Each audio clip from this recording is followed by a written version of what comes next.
What is up, YouTube? My name is G3 Iron, and we've got patch notes today for patch notes 3.50D. And so we've got some updates and some changes to Syndicate damage, as well as the way how Delve is being implemented in Betayal League. So let's dive right in. The team is currently finishing work on the 3.5.0D update alongside several bug fixes. This patch includes improvements to Delve and Betayal content.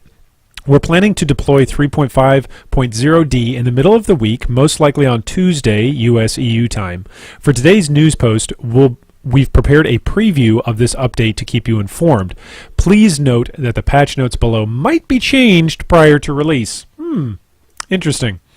Improved betrayal encounters by reducing damage dealt by most Syndicate members, improving skill signaling, reducing Syndicate member damage bonuses for some items, reducing skill off screening, cleaning up residual objects to reduce clutter, and reducing additional monster spawns in fortification encounters.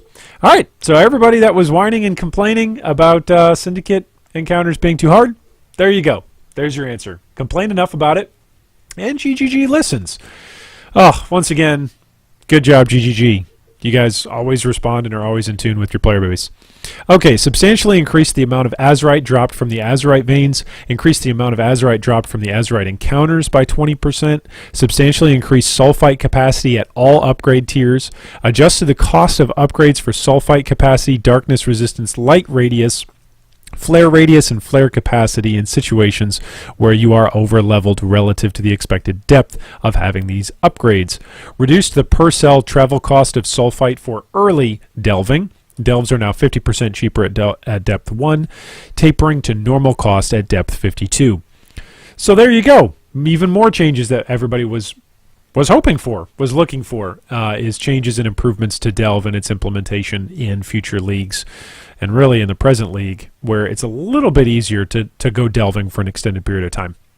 If you have active safe house portals open and attempt to change to an area that would cause the safe house to become invalid, you are now warned before changing areas. Oh, that's cool. It's a nice heads up.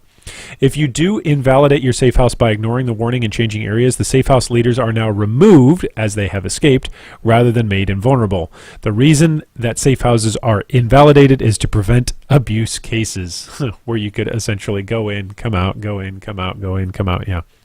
Maps which drop from the bargain option in Betrayal encounters will now drop at appropriate levels relative to the area that you were in.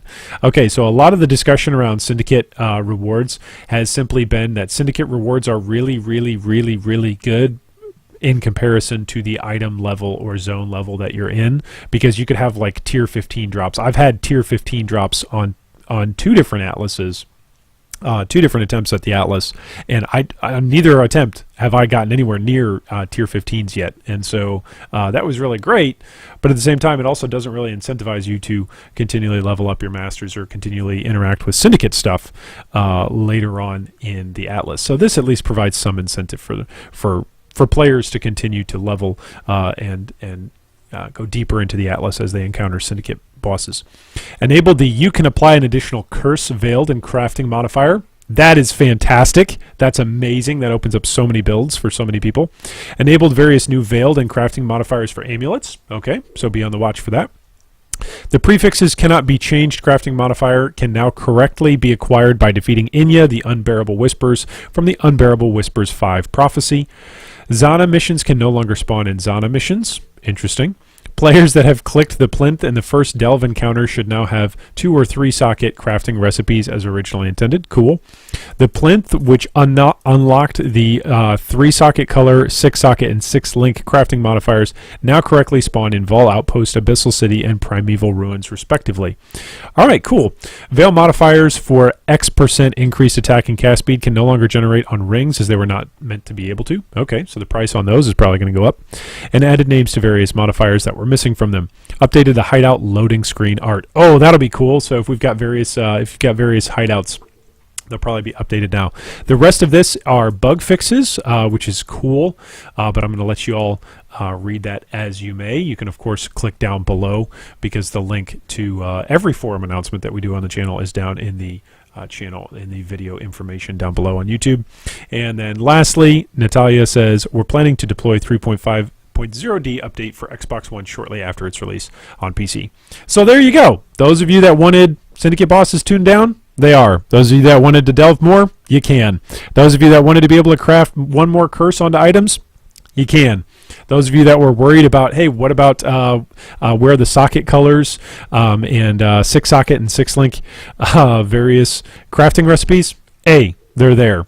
So pretty much within a little over 10 days from release, almost every major issue that anybody could have had with Betrayal League is already being at least addressed, if not fixed entirely. So again, once again, round of applause for the folks at GGG, because they rock. Hope you guys are enjoying Betrayal, and as always, stay tuned for more PoE videos.